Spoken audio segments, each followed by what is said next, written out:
Falando em exclusividades, mais uma curiosidade, tá? Nós falamos em seleção brasileira permanente.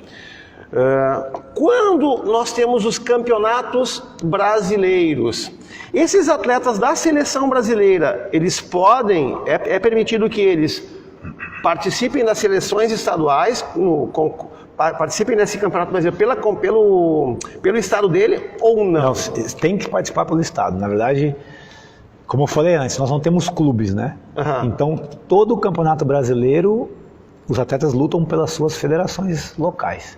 Então, o atleta que é do Rio Grande do Sul vai lutar pela Federação Gaúcha de Boxe. Ele passa o ano todo treinando lá contigo em São Paulo. Alguns anos, quando é de interesse da confederação, eles treinam lá em São Paulo e vão direto para o brasileiro. Mas é bem difícil. Eu não faço normalmente isso, porque o Campeonato Brasileiro não é responsabilidade da confederação. O Campeonato Brasileiro é responsabilidade dos atletas e de suas federações.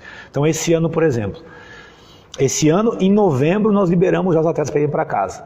Tá. O masculino já foi liberado pós-mundial em outubro, então o brasileiro foi no meio de dezembro agora. Foi 10, 11 de dezembro. Todo mundo treinou nas suas próprias academias, com seus treinadores das suas academias, dos seus estados, e foram para o brasileiro pelos seus estados. Eu só vou lá olhar a luta. Então, vários atletas não foram convocados de novo porque perderam a final. Então, eu convoquei o campeão e deixei o que estava na equipe fora. Então, foram 3 categorias que o titular perdeu a final e eu convoquei o que ganhou e está fora desse ano. Então, ele corre o risco, deixa eu ver se eu entendi. Ele está na seleção. Se ele decidir participar do brasileiro e não ser o campeão, na verdade, às vezes a gente obriga a participar. É obrigado, porque a nossa base de convocação é o brasileiro. Tá, então, se tu é o atleta da seleção e vai pro brasileiro e perde, por que o outro não está no teu lugar? Entendi. Obviamente, há casos e casos, né? Então, por exemplo, esse ano o Abner, que foi medalhista olímpico, não foi o brasileiro.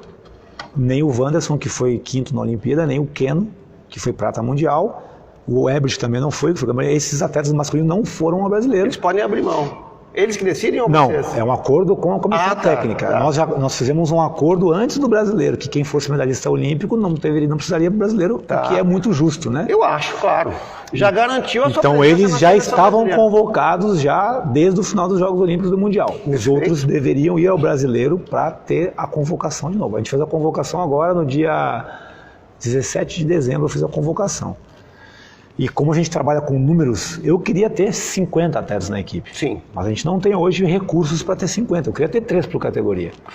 Tem a seleção A e B ou não? Então, eu trabalho dentro do orçamento.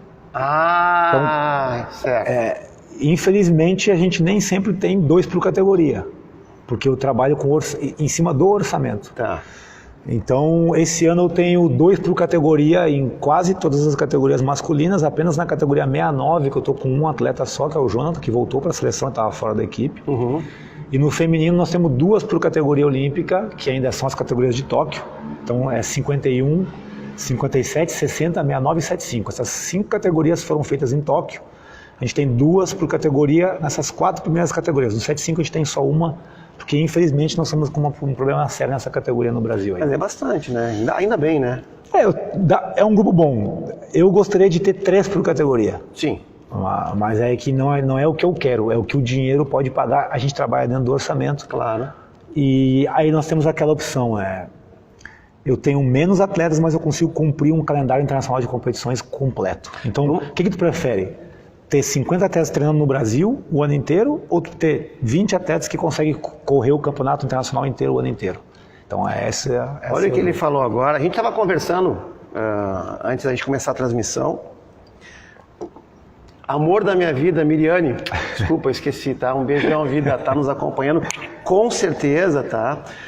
Tua fã também, ela gostaria de estar aqui, mas como eu te comentei, como a gente tem uma casa em São Francisco de Paula, né? Então ela mora lá, nossos cães, tem que cuidar dos cães também, não dá para abandonar a casa. Então ela não pôde vir durante a semana para Porto Alegre, tá? Mas com certeza ela está nos acompanhando.